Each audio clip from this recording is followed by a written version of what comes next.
கர்த்தருடைய நாமம் பரிசுத்தப்படுவதாக. இந்த காலவேளையிலே ஒரு சிறிய தியானத்தை பார்ப்போம். எரேமியா புஸ்தகம் 33வது அதிகாரம் 3வது வசனம். எரேமியா 33:3. என்னை நோக்கி கூப்பிடு, அப்பொழுது நான் உனக்கு உத்தரவு கொடுத்து, நீ அறியாததும் உனக்கு எட்டாததுமான பெரிய காரியங்களை உனக்கு அறிவிப்பேன். என்னை நோக்கி கூப்பிடு, அப்பொழுது நான் உனக்கு உத்தரவு கொடுத்து, நீ அறியாததும் உனக்கு எட்டாததுமான பெரிய காரியங்களை உனக்கு அறிவிப்பேன். தேவன் நம்மிடத்தில் எதிர்பார்க்கிற காரியம் அவரை நோக்கி கூப்பிடுகிறது. தாவீது இப்படித்தான். ஒவ்வொரு வேளையிலும், துன்பத்தின் வேதனை வேளையிலும், இடுக்கண்கள் வந்த பொழுதெல்லாம் தாவீது கர்த்தரை நோக்கி கூப்பிட்டார் என்று வேதம் சொல்லுகிறது. சங்கீதம் 50:15 சொல்லப்பட்டிருக்கிறது, ஆபத்து காலத்தில் என்னை நோக்கி கூப்பிடு, நான் உன்னை விடுவிப்பேன், நீ என்னை மகிமைப்படுத்துவாய். ஆபத்து காலத்திலே நாம் கூப்பிடுகிறோம்.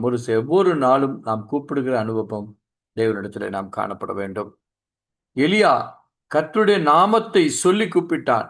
உடனே என்ன நடந்தது என்றால், வானத்தில் இருந்து அக்கினி இறங்கி வந்தது என்று வேதம் சொல்லுகிறது. அப்போ நம்முடைய முன்னோர்கள் எல்லோரும் தேவனை நோக்கி கூப்பிடுகிற ஒரு அனுபவத்தோடு இருந்தார்கள். மோசே தேவனுடைய இஸ்ரவேல் ஜனங்களை வழிநடத்தின பொழுது அவன் அடிக்கடி தேவனை நோக்கி, கர்த்தரை நோக்கி கூப்பிட்டார். கர்த்தரும் பதில் கொடுத்தார். இதே புதிய ஏற்பாட்டிலே நாம் பார்க்கும் பொழுது, மார்க் எழுதின சுவிசேஷம் 10வது அதிகாரம் 47வது வசனத்திலே அதை வாசிக்கின்ற பொழுது அது தெளிவாக சொல்கிறது, நசரேயனாகிய இயேசு வருகிறார் என்று கேள்விப்பட்டு, இயேசுவே தாவீதின் குமாரனே எனக்கு இரங்கும் என்று கூப்பிடத் தொடங்கினான். அந்த குருடன், பர்த்திமேயு குருடன் பாருங்க, அவன் பேசாதிருக்கும்படி அநேகர் அவனை அதட்டினார்கள். அவனோ தாவீதின் குமாரனை எனக்கு இறங்கும் என்று முன்னிலும் அதிகமாய் கூப்பிட்டான். நாம் கூப்பிடுகிற அனுபவத்திலே நாம் இருக்கிறோம். கூப்பிட்ட யாவருக்கும் பதில் கொடுக்கிறவராய் நம்முடைய இயேசு கிறிஸ்து நம்முடைய அருகில் இருக்கிறார். உடனே இயேசு நின்று அவர்களை அழைத்து சொன்னார், அவர்களை அழைத்து வாருங்கள். அவர்கள் அந்த குருடனை அழைத்து, திடன்கொள், எழுந்திரு, உன்னை அழைக்கிறார் என்றார்கள். உடனே இயேசு பாருங்க, அவனை நோக்கி, நான் உனக்கு என்ன செய்ய வேண்டும் என்று இருக்கிறாய் என்றார். ஏனால் அவருக்கு கண்ணு தெரியாது, பார்வையற்றவன் என்று தெரியும். ஆனாலும் அவனுடைய வாயிலிருந்து அந்த புறப்படுகிற வார்த்தையை கவனிக்கிறார். இன்று நாமும் அப்படித்தான். நம்மை நோக்கி ஆண்டவர் கேட்கிறார், உனக்கு என்ன வேணும் மகனே, கேள். இப்ப நாம் நாவிலே அறிக்கை செய்ய வேண்டும், ஆண்டவரே எனக்கு இது வேணும், ஆண்டவரே எனக்கு இப்படிப்பட்ட ஒரு காரியங்கள் உண்டு, இப்படிப்பட்ட பிரச்சனைகள் உண்டு என்று நாம் தேவனிடத்தில் சமூகத்திலே நாம் வாய்களை திறந்து நாம் கேட்கும் பொழுது, கேட்கிற யாவருக்கும் அவர் பதில் கொடுக்கிறவராய் இருக்கிறார். கேளுங்கள், அப்பொழுது கொடுக்கப்படும் என்று சொல்லப்பட்டிருக்கிறது. அப்படி என்றால் அவர் கேட்கிறார், நான் உனக்கு என்ன செய்ய வேண்டும் என்று இருக்கிறாய். அதற்கு அந்த குருடன், ஆண்டவரே நான் பார்வையடைய வேண்டும் என்று சொல்லுகிறார். உடனே இயேசு, உன் விசுவாசம் உன்னை ரட்சித்தது என்றார். உடனே பாருங்க, அவர் சொல்றாரு, குருடனை பார்வையடைன்னு சொல்லல, உன் விசுவாசம் உன்னை ரட்சித்தது. இன்று நாம் கூப்பிடுகிற அனுபவத்தில் இருக்கிறோம்.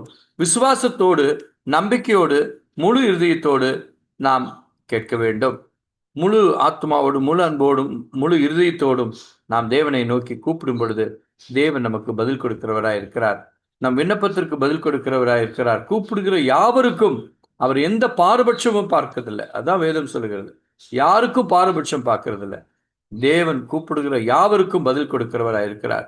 கூப்பிடுங்கள், கர்த்தரை நோக்கி கூப்பிடுங்கள், ஆண்டவரே நீர்தான் எல்லாவற்றுக்கும் என்று சொல்லி நாம் தேவனுடைய நாமத்தை குறித்து, அதனால்தான் எரேமியா தீர்க்கதரிசியின் புஸ்தகத்திலே அருமையாக சொல்லப்பட்டிருக்கிறது, என்னை நோக்கி கூப்பிடு, அப்பொழுது நான் உனக்கு உத்தரவு கொடுத்து, நீ அறியாததும் உனக்கு எட்டாததுமான பெரிய காரியங்களை அறிவிப்பேன் என்கிறார்.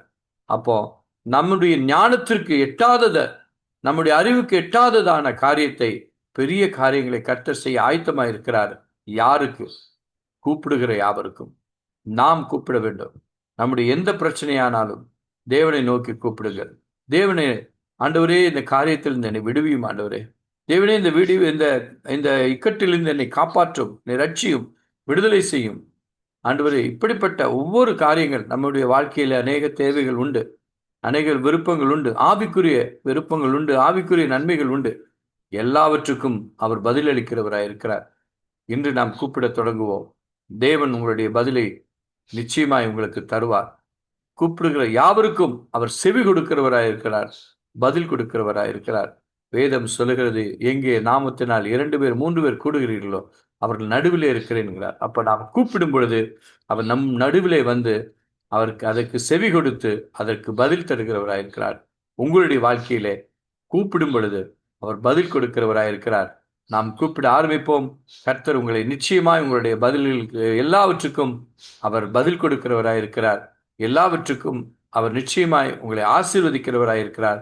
கர்த்தர் தாம் இந்த நாளை ஆசீர்வதிப்பாராக.